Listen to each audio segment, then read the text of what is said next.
Boa noite a todos. O início da nossa obra, Obreiros da Vida Eterna. Nós estamos iniciando o capítulo 4 da obra Obreiros da Vida Eterna, a Casa Transitória.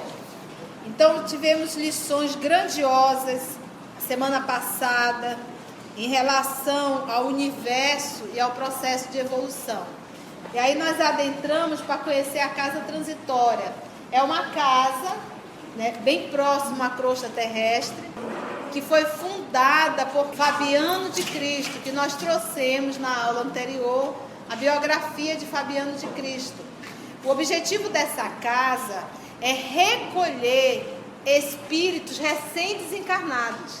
E quando a criatura sai do corpo, ela tende a estar num processo de perturbação, mas perturbação não é enlouquecida.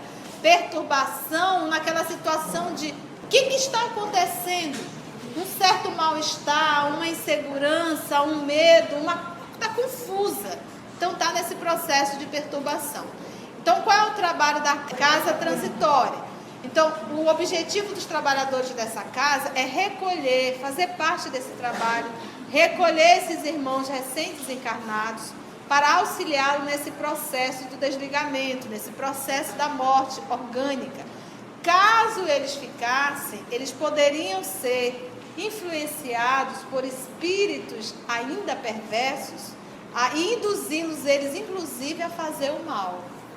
E virem a fazer bastante mal a eles. Então, esse é o trabalho dos nossos amigos que trabalham nessa casa transitória para recolher esses espíritos recém-desencarnados, ok? Então nós vamos acompanhar hoje aqui um pouquinho desse trabalho, dessa atividade, dessa instituição. Meus irmãos, Deus está em todos os campos e Ele auxilia os seus filhos utilizando os próprios filhos. Então ninguém está desamparado dentro da amorosidade divina, Vamos? Todos prontos? Após breve pausa, concluiu.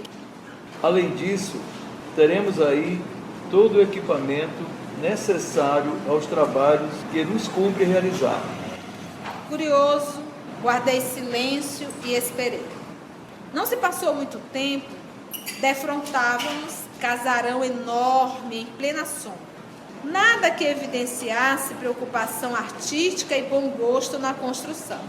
Nem árvores, nem jardins em torno. A edificação, baixa e simples, mal se destacava num nevoeiro denso. Eles estão bem próximo à crosta terrestre. Certo, percebendo-me a estranheza, Jerônimo esclareceu.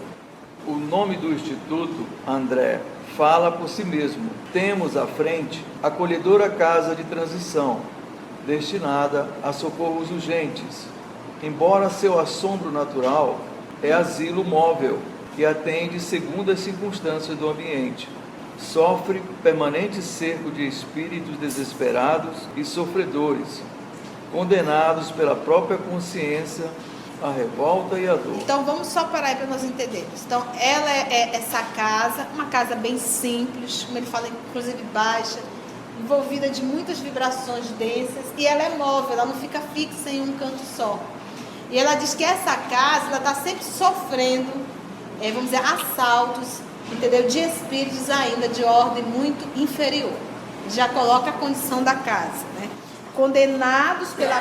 E quem são esses espíritos desesperados e sofredores?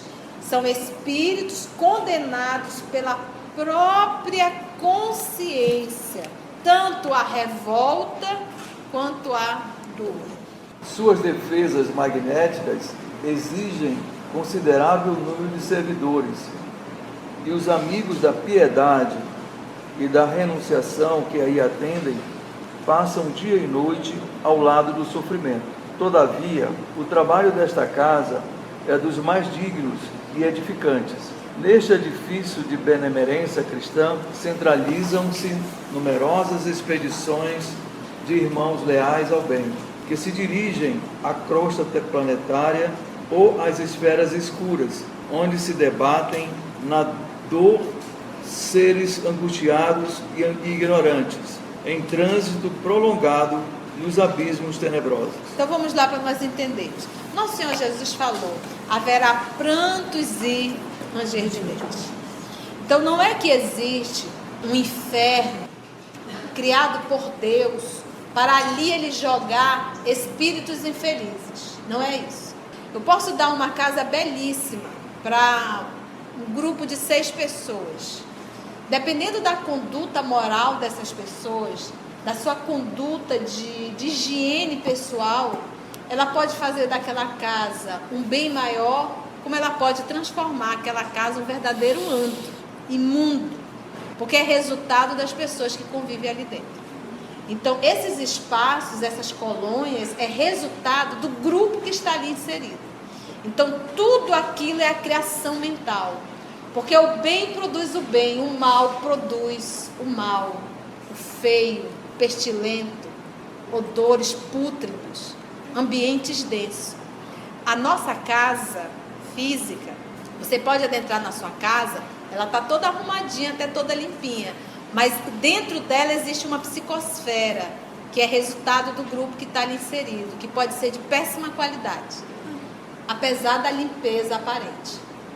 Por que essa psicosfera pesada?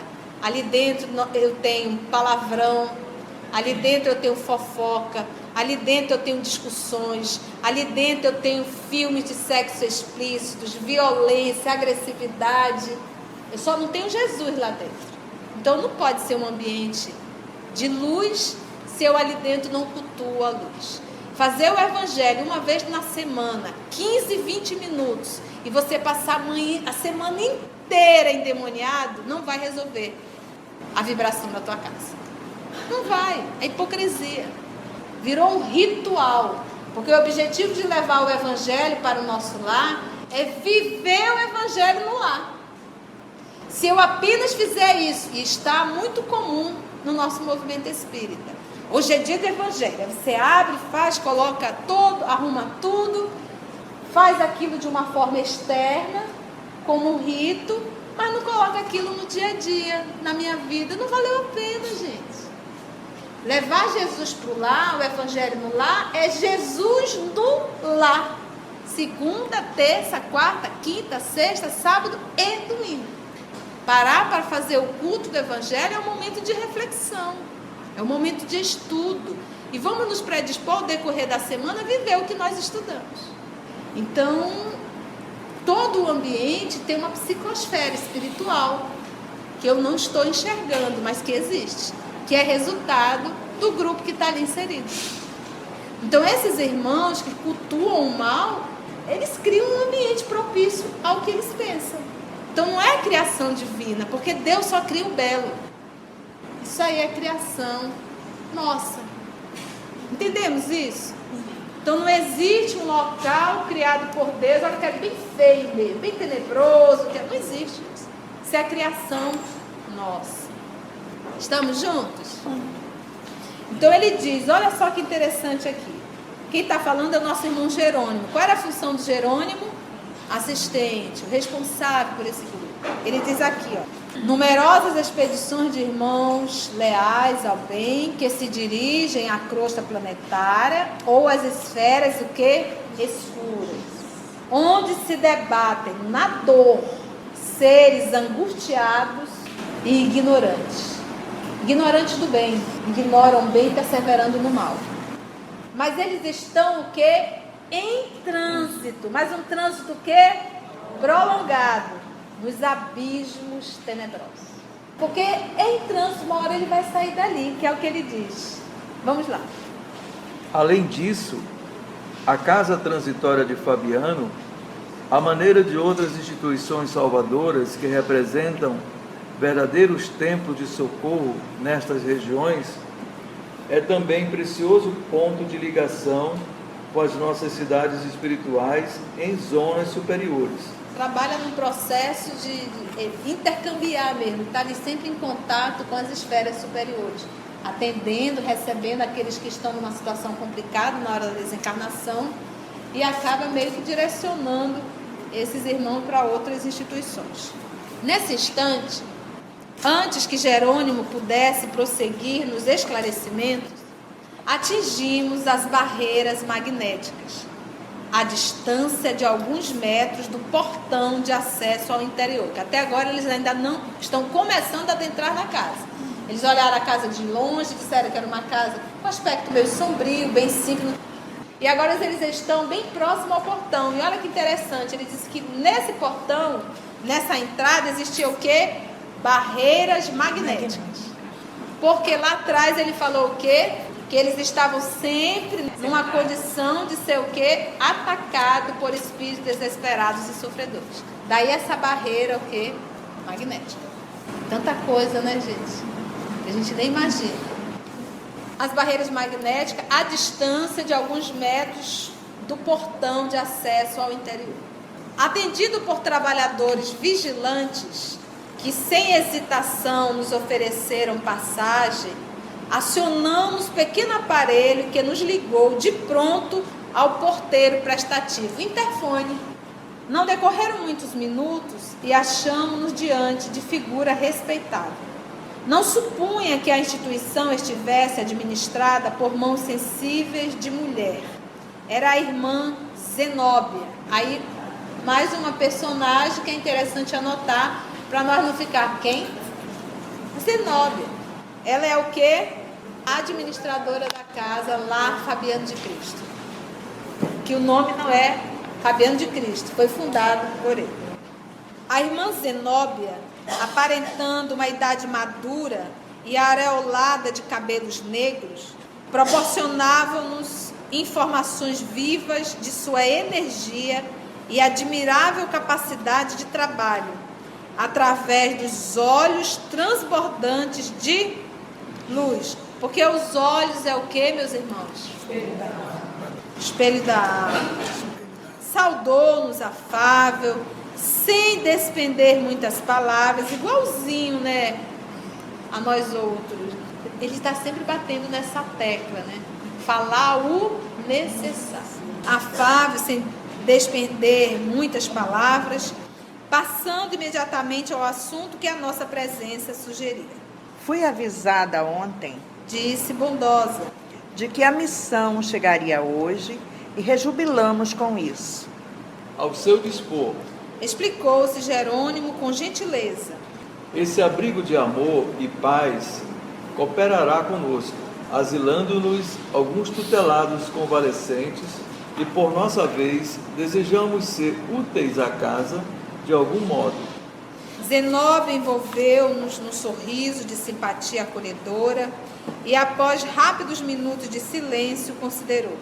Aceitamos o concurso. Reconheço a presença de um grupo harmonioso e, desde a semana finda, aguardava ensejo não só para beneficiar a coletividade sofredora de abismo próximo, senão também a fim de socorrer certo irmão nosso, muito infeliz. Então, olha que coisa light. Ela já estava aguardando esse grupo. Aceitamos o concurso de vocês, essa assistência. Reconheço a presença de um grupo harmonioso. Vocês estão bem. E desde a semana finda, né, aguardava essa oportunidade, não só para beneficiar a coletividade sofredora, de abismos próximos. Olha para onde vai levar o nosso André. Nós vamos juntos. Abismos próximos. Olha para onde eles vão atender. Se não, também, a fim de socorrer certo irmão nosso que está numa condição muito infeliz. Bora lá.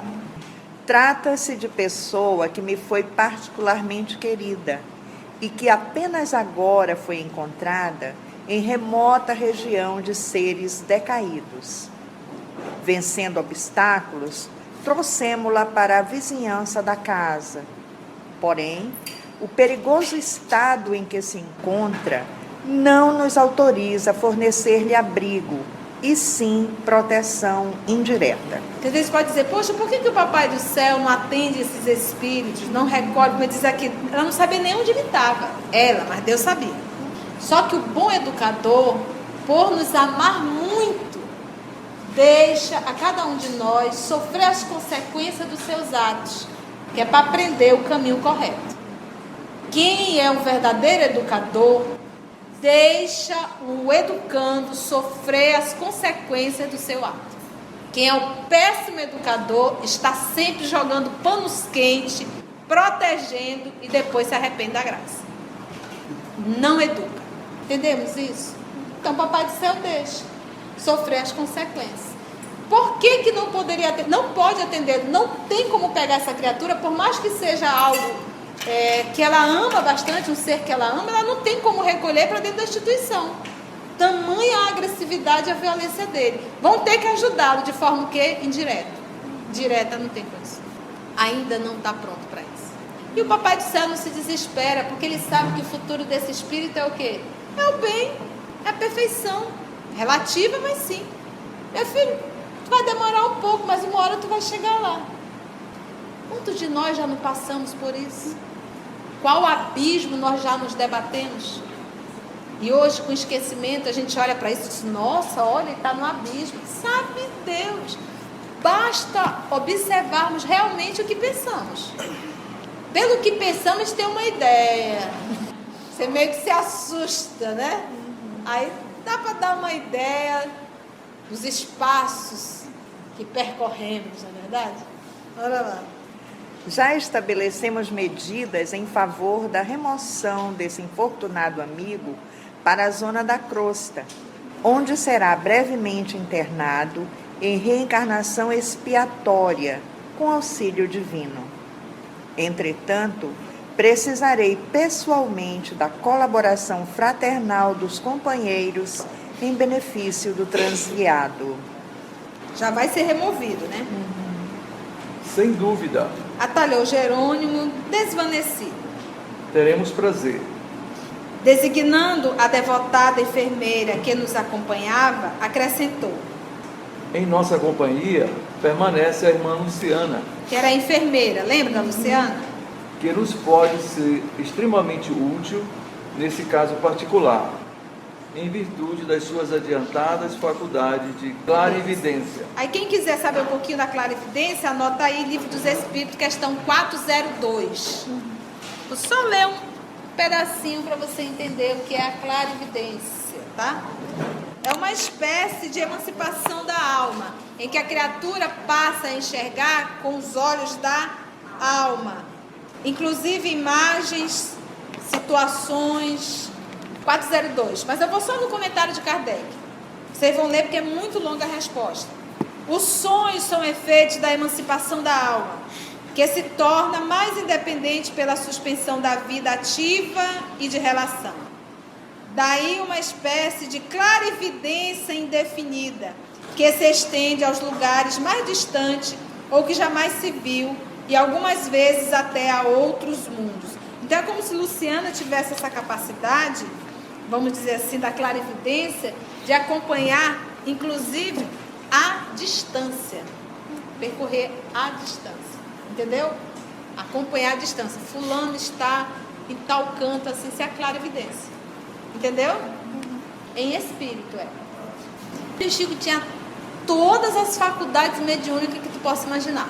Inclusive de materialização. Tudo que tu possa imaginar. Eu não me recordo agora, mas tem uma mediunidade que eu pego aqui, vamos supor, eu não sei de quem é essa caneta. Eu pego a caneta e eu vou falar de toda a vibração que está impregnada nessa caneta, que é da pessoa. Chico tinha essa faculdade mediúnica. Ele me fugiu totalmente da mente. Então ele tinha todas as faculdades mediúnicas que possa imaginar, Chico tinha. Até acho que a gente nem imagina. Porque tanto o processo mediúnico como o processo anímico. Quando ele, de repente, alguém estava próximo, que ele sabia o que a pessoa estava pensando, esse é um fenômeno anímico, era da própria alma dele. O espírito estava dizendo, olha, o fulano está pensando isso. Não, ele lia o pensamento. Isso é um fenômeno anímico. Essa clarividência da Luciana seria como um desdobramento do espírito, porque ela é espírito. Ela está no plano espiritual. Exatamente. Esse processo daí é que nós vamos estudar mais lá na frente, que eles chamam de corpo mental. Mas isso é uma faculdade dela de poder enxergar, vamos dizer assim, a distância. É como se ela irradiasse. Gente, nós não conhecemos todas as faculdades da alma, né? Agora, a diretora da casa transitória fixou o olhar sereno em nossa colaboradora, sorriu amável e ela prosseguiu.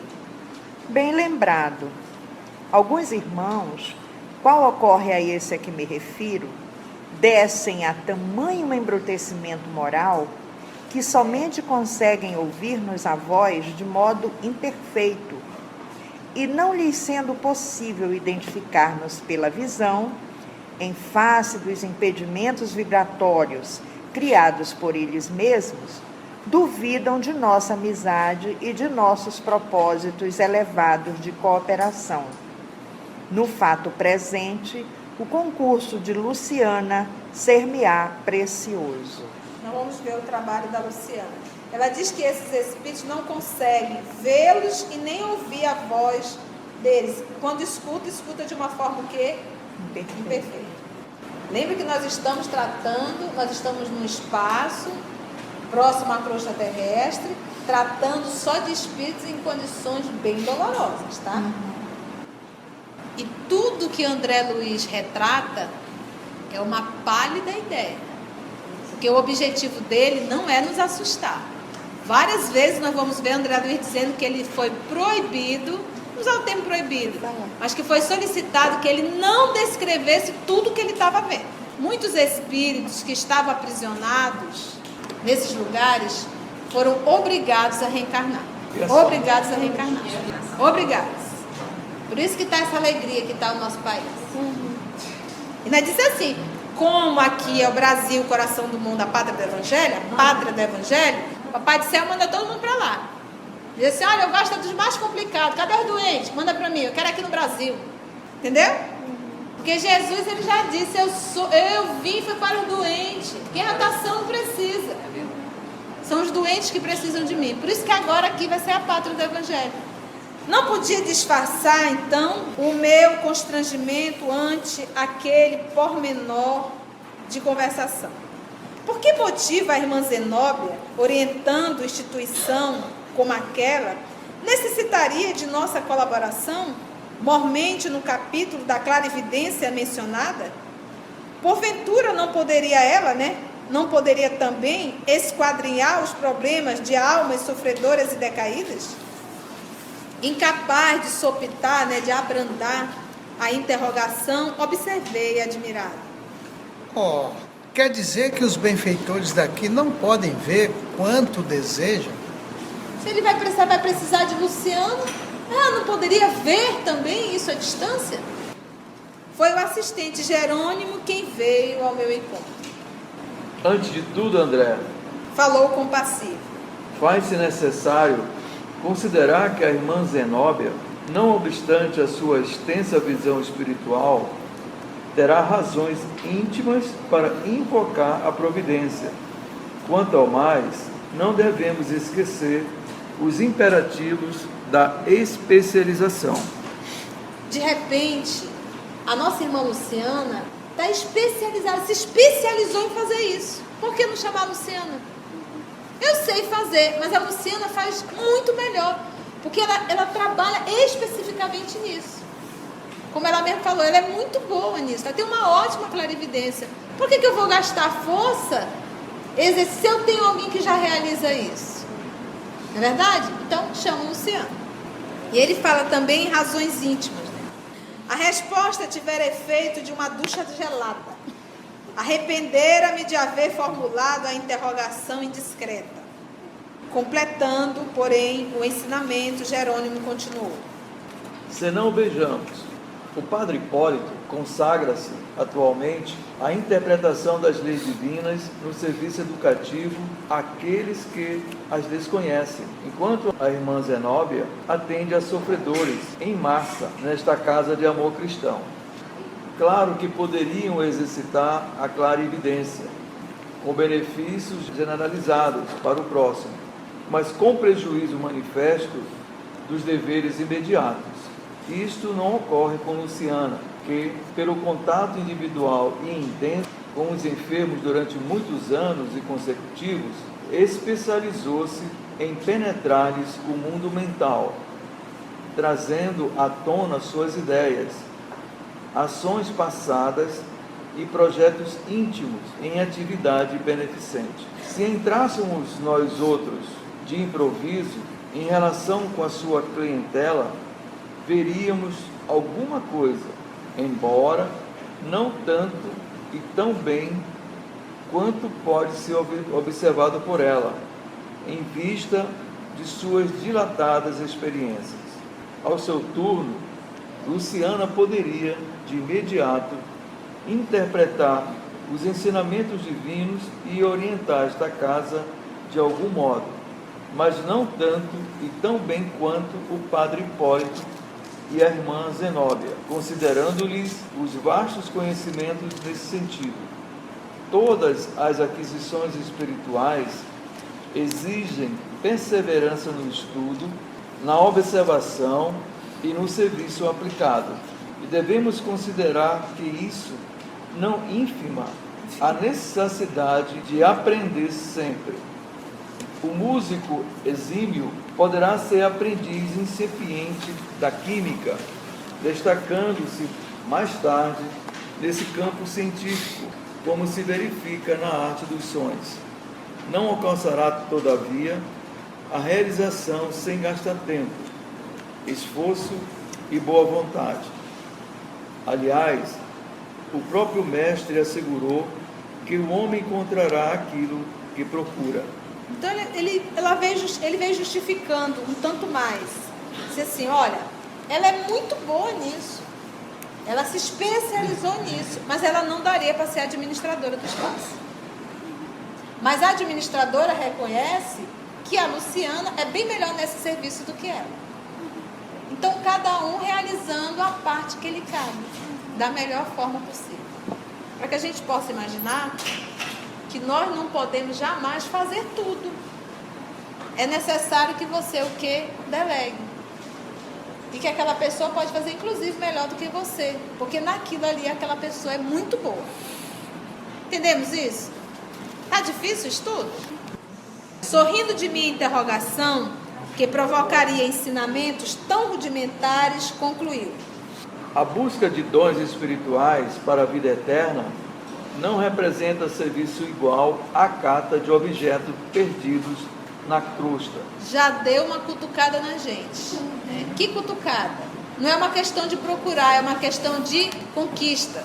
Olha só, a busca de dons espirituais para a vida eterna não representa um serviço igual à criatura que está catando objetos, mas sim o quê? Como fosse objetos perdidos na crosta, mas sim o quê? É um ato de conquista, né? Trabalho árduo. Interveio a irmã Zenóbia, acrescentando fraternalmente. Sim, não podemos edificar todas as qualidades nobres de uma vez só. Cada trabalhador fiel ao seu dever possui valor específico, incontestável. A obra divina é infinita. É você não se achar superior a tudo e o melhor de tudo, né? Então, cada pessoa faz um serviço muito bem. Tem um que dirige muito bem, tem um que aplica um passe muito bem, tem um que faz a recepção maravilhosamente, tem um que faz uma palestra maravilhosa, tem um. Então, cada um com a sua especialidade fazendo o melhor possível. É como diz a nossa carta de Paulo, se todo mundo fosse mão, quem seria o pé? Se todos fossem pé, quem seria a mão? Se todos fossem olhos, quem seria a boca? Não é verdade? Então, nesse conjunto, cada um fazendo aquilo que lhe compete. Muito bom, né? Tornando ao primitivo rumo da conversação, prosseguiu. Quando dispomos de clarividentes nos serviços de socorro ao abismo, em circunstâncias favoráveis, conseguimos resultados de preciosa eficiência.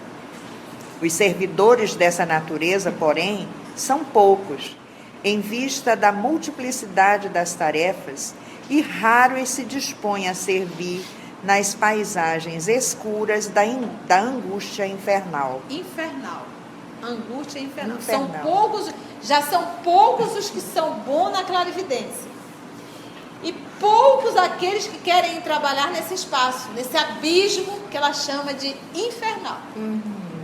Gente, tem alguns filmes de terror que você assiste aqui e você diz aonde esse cidadão foi buscar essa ideia? De onde veio essa criatura, não é verdade? Você fica assim olhando, você está entendendo? Já andou por lá. Pode ter ido também como um auxiliar, né, para atender, mas também já pode ter vivido. E nós já vivemos também. Luciana, chamada nominalmente à palestra, Esclareceu que teria satisfação em cooperar e contou-nos que buscara desenvolver as faculdades de que era portadora, com o objetivo de que, a fim de socorrer, noutro tempo, o espírito de seu pai, olha o porquê que ela iniciou esse trabalho, desencarnado numa guerra civil, tivera ele, seu pai, preponderância no movimento de insurreição, seria revolta pública, tá? E permanecia nas esferas inferiores, olha aí, essa época agora de política, alucinado pelas paixões políticas. Depois de paciente auxílio, reajustara emoções, obtendo possibilidade de reencarnar em grande cidade brasileira, para onde ela mesma, Luciana, seguiria também, logo pudesse, o genitor, o pretérito, organizar novo lar, estabelecendo-se a aliança de carinho e de amor, segundo o projeto por ambos estabelecido. Então, ela iria novamente reencarnar na condição de filha, né, do mesmo Papas. Zenobia ouvia com atenção. Percebendo talvez que a palestra tendia para o campo do personalismo direto, falando só da Luciana, a Luciana é legal, a Luciana tem uma ótima capacidade de clarividência, falou do pai, opa, essa aqui está muito personalista, vamos mudar, tendia para o campo do personalismo direto, em minutos para os quais provavelmente a diretora da casa teria outros compromissos. Jerônimo interferiu na conversação e dirigiu-se a ela atencioso. Estamos satisfeitos, irmã, pela perspectiva de algum concurso amigo ao seu lado. Compreendemos a grandeza de sua missão nobilitante e, se vamos depender tanto de seu generoso amparo nesta casa, constitui-nos obrigação cooperar com a irmã nos trabalhos em que nossa humilde colaboração possa ser útil. Seguiremos amanhã para a zona carnal.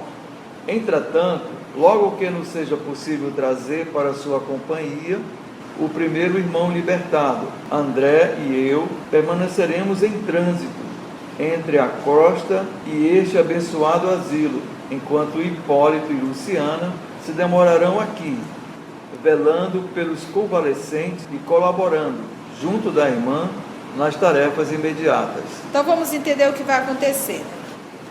Vem o Jerônimo, diz, olha, estamos satisfeitos, irmã, pela perspectiva de algum concurso amigo a seu lado, né? Que bom estarmos aqui trabalhando junto. Compreendemos a grandeza da sua missão nobilitante. E aí ele vem, e se vamos depender tanto de seu generoso amparo nesta casa, constitui-nos obrigação que cooperar com a irmã nos trabalhos em que nossa humilde colaboração possa ser útil. Aí ele já vem delegando. Seguiremos amanhã para a zona carnal. Vamos vir para onde? Terra. Para a zona carnal. Entretanto, logo que não seja possível trazer para a sua companhia o primeiro irmão libertado, ou seja, eles já vão vir para um desenlace. Já vão acompanhar alguém seguindo para a terra do pé junto. Então eles nós já vamos acompanhar um caos desse. Olha, depois desse estudo, quando nós formos visitar algum moribundo, nós já vamos ficar assim, aqui deve estar um trabalho árduo. Nos trabalhos que nossa humilde colaboração possa ser útil. Seguiremos amanhã para a zona carnal. Entretanto, logo que não seja possível trazer para a sua companhia o primeiro irmão libertado, desencarnado, André e eu permaneceremos em trânsito. Vamos lá, Cata, traz aqui. Vamos lá, Cata, traz aqui. Né? Esse fenômeno em trânsito entre a crosta e este abençoado asilo. Enquanto Hipólito e a Luciana se demorarão aqui, ficarão nesse espaço, né, na casa, velando pelos aqueles convalescentes, colaborando junto da irmã nas tarefas imediatas. Alegra-me sobremaneira a expectativa. Falou a diretora, evidentemente satisfeita. Nesse instante, invisível campainha ressoou estridente com estranha entonação. Não decorreram 5 segundos e alguém penetrou a sala rumorosamente, fazendo um mau barulho. Era determinado servo. Irmã Zenóbia, aproximam-se entidades cruéis. A agulha de aviso indicou a direção norte. Devem estar a 3 quilômetros aproximadamente. Tá? Que agulha boa é essa? Há uma agulha dessa em nossa casa, né? Você não dá pra... Ficavam ao redor da casa? O quê? Essas entidades cruéis que estão Sim, falando sim, aqui? sim. Ele está dizendo, vamos sofrer um ataque agora. Vamos lá. A orientadora empalideceu ligeiramente, mas não traiu a emoção com qualquer gesto que denunciasse fraqueza. Ela ficou pálida, mas ela conseguiu segurar firme ali o desespero. Acendam as luzes exteriores, Ordenou. todas as luzes, e liguem as forças da defesa elétrica, reforçando a zona de repulsão para o norte. Os invasores desviar-se-ão. Então, taca ali choque neles. Retirou-se apressadamente o emissário, enquanto pesado silêncio abateu-se sobre nós. Imagina André Luiz. Vai acontecer, né? Luciana fizera-se lívida. Meu Deus, né? Jerônimo e Zenóbia demonstravam pelo olhar, Jerônimo também, que era o responsável pelo grupo de André. Imagina o desespero dos estudantes olhando para os diretores, né? Gente, se eles estão apavorados, vamos nos apavorar. Luciana fizera-se então pálida. Jerônimo e Zenóbia demonstravam pelo olhar asfixiante preocupação. Asfixiante preocupação. Registrar-se-iam fatos que eu ignorava. Então, o que poderia acontecer caso houvesse a invasão? O que esses espíritos irão provocar caso se aproximassem? Nós não sabemos, mas parece que boa coisa não é. Como diz o André, nós ignoramos o que poderia acontecer. Por isso é que diz, nesse momento, a melhor coisa que tem é a ignorância, né? A gente não sabe o que vai acontecer, está ali olhando, né? O povo sofrendo e você, mas o que houve? Né? Pelo olhar asfixiante, preocupação. Registrar-se-iam fatos que eu ignorava. Será que espíritos reconhecidamente maus também organizavam expedições semelhantes às que realizávamos para o bem? Eles formaram um grupo para vir. Será que esse povo também do mal, vamos dizer assim, formavam grupos para se direcionarem? Ele está questionando. Que espécie de entidades seriam aquelas para infundirem tamanha preocupação nos dirigentes esclarecidos e virtuosos de nossos trabalhos e tão grande terror nos subordinados daquela casa de amor cristão? Impressionara-me a expressão facial de dor e incerteza do servidor que trouxera a notícia, que no caso aqui foi o nosso querido amigo Diego. Seriam tantos os malfeitores das sombras para justificar semelhante pavor? Sentia o raciocínio extremamente reduzido para comportar a imensidade das interrogações que me afloravam à mente. Gente, basta nós olharmos. Eu sei que não é o caso de vocês, porque vocês são criaturas extremamente amorosas. Mas as pessoas que estão lá fora, quando entram no processo de cólera, dá uma olhada no semblante. Não é o nosso caso.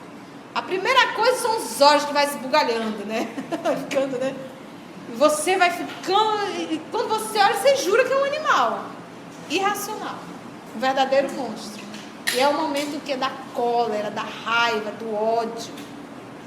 De amor cristão. Impressionara-me a expressão facial de dor, voltei um pouquinho, e incerteza do servidor que trouxera a notícia. Ele chegou lá, calmo, né? E seriam tantos esses malfeitores, não é verdade? Senti o raciocínio extremamente reduzido para comportar a imensidade das interrogações que me afloravam à mente. Através de minúscula abertura, notei que enormes holofotes se acendiam de súbito no exterior, como as luzes de grande navio assaltado por nevoeiro, denso em zona perigosa. Ruídos característicos faziam-se sentir à nossa audição, informando-nos que aparelhos elétricos haviam sido postos em funcionamento. É lamentável. Exclamou Zenóbia com a manifesta intenção de restaurar-nos a tranquilidade. Que tantas inteligências humanas, desviadas do bem e votadas ao crime, se consagrem aqui ao prosseguimento de atividades ruinosas e destruidoras. A palavra aí, prosseguimento. Então, esse trabalho era realizado na terra, já na perversidade. Saiu e o que? Prosseguiu. Continuou. O amor que Deus tem a Zenóbia tem a essas outras entidades. Ambos estão aprendendo. Entendeste? Existe uma proteção. Talvez esse medo dela era justamente esse embate que poderia existir. Não é falta de... É justamente o embate. É o embate. Tal qual, de repente, você se depara com uma criatura que tu sabes que vai te fazer mal, que essa pessoa está disposta a isso, que vai, inclusive, ter uma discussão. E você meio que você sente até um choque de, puxa vida, encontrei fulana, e com a raiva que ela está, ela vai falar isso, ela não vai me matar. E eu nem vou deixar, porque ela não tem 2 metros, vamos dizer assim. Mas é um choque, é o choque entre o bem e o mal. Então ela tem certeza que eles não iriam matar o quê? Porque já estão mortos, né? Mas iria ser algo desconcertante esse encontro. Em nenhum momento Deus vai se materializar e vai destruir esses espíritos. Não vai. Porque são filhos dele também. Nós vamos entender nessas obras, principalmente no Libertação, que nós vamos nos deparar lá com um espírito chamado Gregório, perverso. O respeito com que os espíritos evoluídos vão até ele, pedindo permissão. Porque como é que eu posso ser caridoso maltratando o meu semelhante adoecido? Então eles não poderiam matar, vamos dizer esse termo, aprisionar, porque eles estavam ali, era no momento que de se defender. Se tu tem um filho adoecido dentro da tua casa, esquizofrênico, tu sabe que ele está esquizofrênico e que ele é agressivo. Qual é a tua posição de mãe? Porque tu amas. Se defender. Mas tu não tem como mandar matar teu filho, mandar prender teu filho, fazer qualquer mal ao teu filho. Então, essa ação deles não é de ataque, é de defesa. É por isso que a Zenóbia diz aqui, é lamentável, né, esses ataques. Quer dizer, é lamentável que tantas inteligências continuem voltadas para o mal. E ela vai falar, né? que é essa inteligência. Então, não é o medo, porque em nenhum momento eles falaram em medo, eles falaram em quê? É a falta de proteção. Nem a falta, não colocou nem medo, nem falta de fé, nada. É o choque, porque vai ter um embate nesse momento. Entendeu? Lamentando mesmo. Ele lamenta, inclusive. Também, exatamente. É o medo não é o medo. É esse embate para evitar a invasão. Porque lembra que é um hospital. Gente, se eu estou na chuva é para o quê? Para me molhar. Eles têm consciência de onde eles estão inseridos. Lembra que a casa, muito simples e envolvida de o quê? Nuvens densas. Então, ela vai explicar também. Ela vai até explicar exatamente. Então, não tem como esperar outra coisa. Tanto é que eles estão acostumando com esse tipo de ataque. Ela já avisou, nós sofremos vários ataques. Mas nós vamos ver que é delicado, é constrangedor. Você lembra da obra do Nosso Lar? Aquela entidade que se aproximou pedindo misericórdia que a deixasse entrar? Vocês viram quando disseram não, no que ela se transformou? Falou que não, né? E a perversidade dela. Sem necessidade, isso desgasta. Nenhum de nós ousou dizer qualquer palavra. A diretora, porém, esforçando-se por sorrir, porque era um momento tenso, continuou. A tragédia bíblica da queda dos anjos luminosos em abismos de trevas repete-se todos os dias, sem que o percebamos em sentido direto. Está falando aí dos anjos decaídos, né? Daqueles que se rebelaram contra Deus. Porque, em verdade, o que acontece? Eu sou criada, eu sou filha de Deus. Todos nós o somos. Fomos criados simples e ignorantes, na sua simplicidade, na ignorância do não saber. Fui criada para viver e conviver na condição de uma filha de Deus, criada para amar e ser amada, criada para fazer o bem.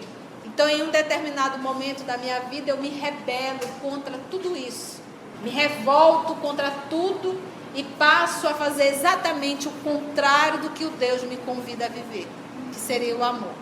Então isso daí é uma queda, é eu poder fazer voos grandiosos, fico me debatendo na lama da perversidade.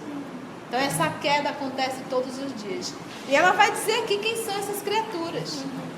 Meus irmãos, você ficar trancado no laboratório para descobrir uma forma de matar uma humanidade, você ficar fazendo contas para você descobrir uma forma de roubar uma sociedade, calcula isso, calcula aquilo, aqui dá para desviar tanto, isso é perversidade, é usar a nossa inteligência para o... E nós vamos, o nosso corpo perispiritual vai se tornando, porque não é um ato que a gente diz, você é um monstro, a gente não diz assim? Você é um ato monstruoso, e o é. E o corpo perispiritual vai se deformando. Saindo do corpo, continua fazendo o que fazia. Então, são anjos. Anjos por quê? Porque Deus o criou, não o criou mal, não o criou para perversidade. Ele apenas se revoltou contra as leis de Deus. Não, eu quero fazer o mal. Quantos gênios da filosofia e da ciência aí, dedicados à opressão e à tirania. Quantas almas de profundo valor intelectual se precipitam no despenhadeiro de forças cegas e fatais. Lançados ao precipício pelo desvio voluntário, esses infelizes raramente se penitenciam e tentam recuo benéfico. Na maioria das vezes, dentro da terrível insatisfação do egoísmo e da vaidade, insurgem-se contra o próprio Criador, aviltando-se na guerra prolongada às suas divinas obras. Agrupam-se em sombrias e devastadoras legiões, operando movimentos perturbadores que desafiam a mais astuta imaginação humana e confirmam as velhas descrições mitológicas do inferno. E confirmam. Porque, meus irmãos, não existe um ser demoníaco para estar disputando com Deus.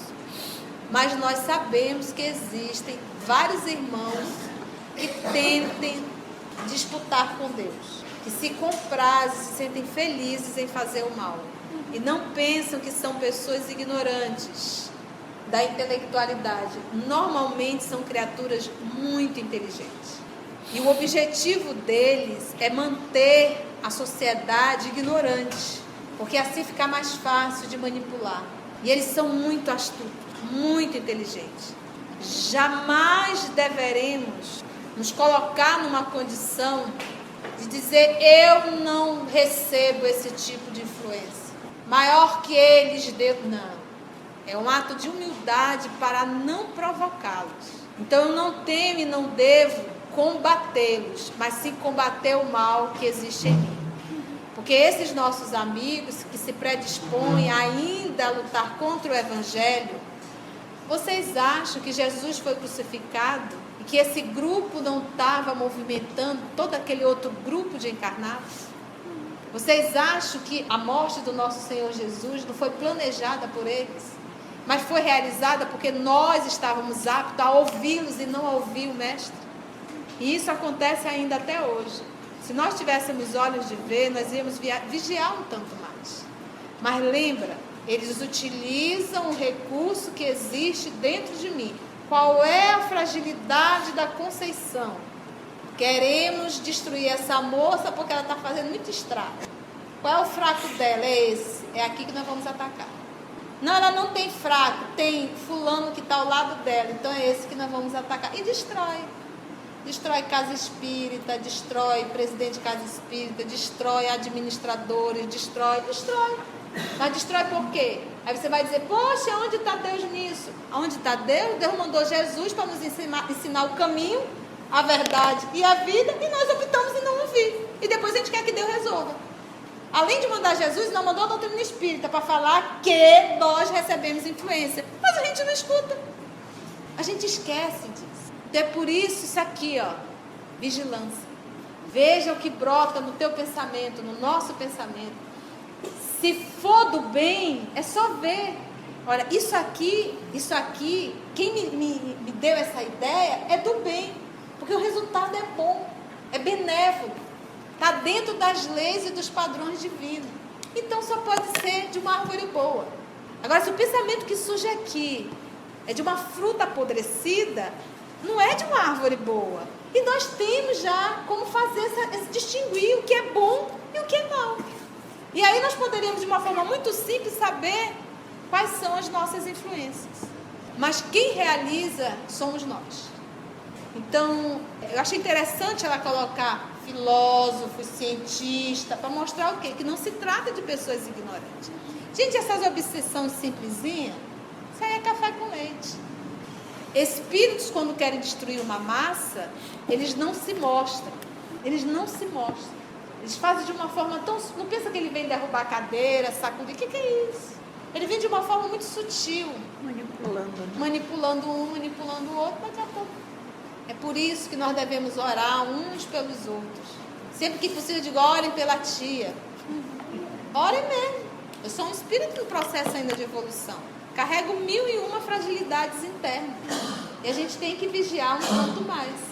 Então, que possamos orarmos uns pelos outros e estar sempre atentos e vigilantes. É por isso, gente, que a melhor bênção que pode existir é o trabalho. Porque a cabeça vazia fica mais complicado ainda. Quais são as nossas feridas abertas para serem trabalhadas? Ciúmes. Conhece? Esse sentimento aqui é uma porta arreganhada. Mas arreganhada mesmo. Ciúmes. Inveja, conhece? Não. Maledicência.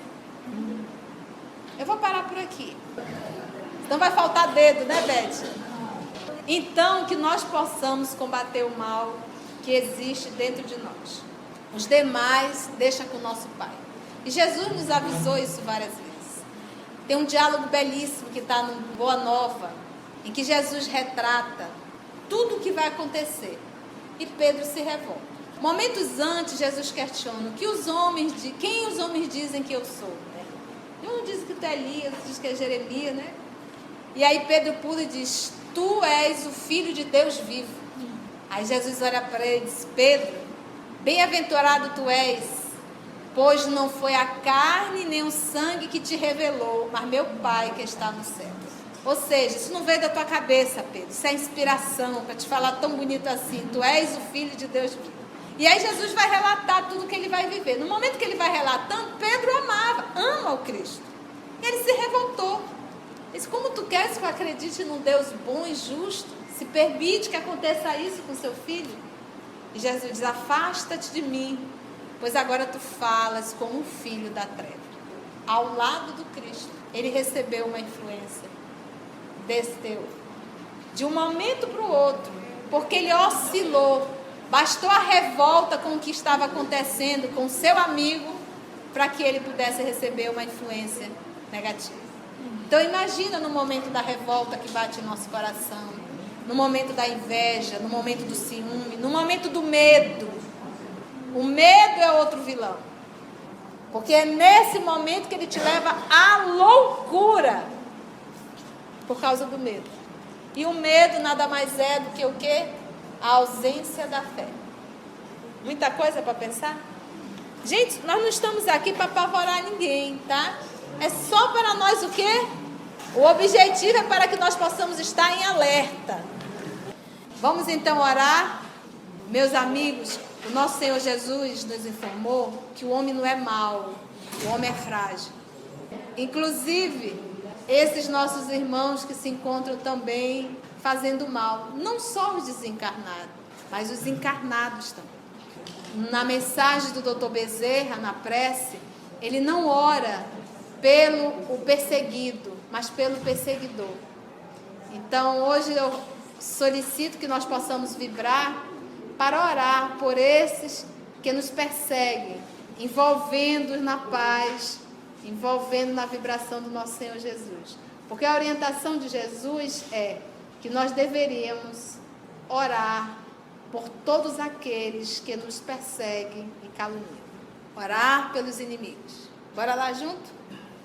Então, nesse primeiro momento, elevando o nosso pensamento até Ti, Senhor, nós vamos Te solicitar por aquele que nessa encarnação em algum momento de nossa vida, realizou uma atitude que não estava, Senhor, de comum acordo com as leis de Deus para com a nossa pessoa.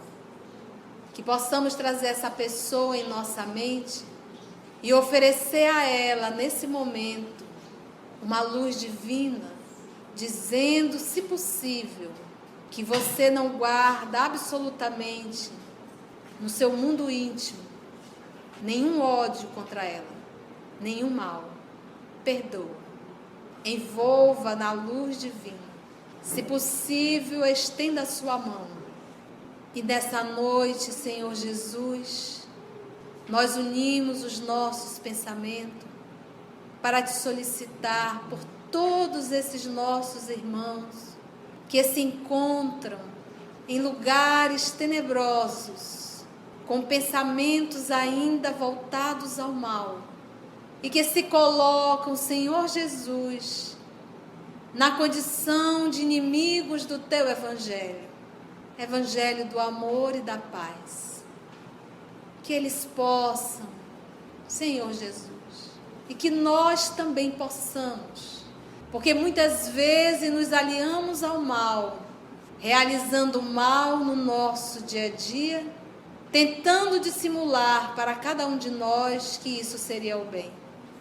Envolve-nos, Senhor, na tua paz e ajuda-nos a sentir falta do abraço e do amor divino, do nosso Pai maior, da verdadeira alegria, da verdadeira felicidade, do verdadeiro amor, da verdadeira plenitude. Abençoa-nos, Senhor, na tua paz, fortalece-nos para o bem e ajuda-nos a combater o mal que habita em cada um de nós.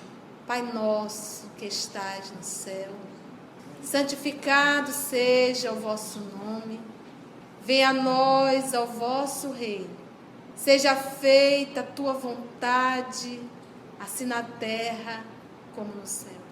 O pão nosso de cada dia, dai-nos hoje. Perdoa as nossas ofensas, assim como perdoamos a quem nos ofendeu. E não nos deixe, Senhor, entregue à tentação, e livra-nos de todos os males. Muito obrigada, Senhor da vida, e muito obrigado a todos vocês, amigos espirituais, que conduziram o nosso trabalho nessa noite.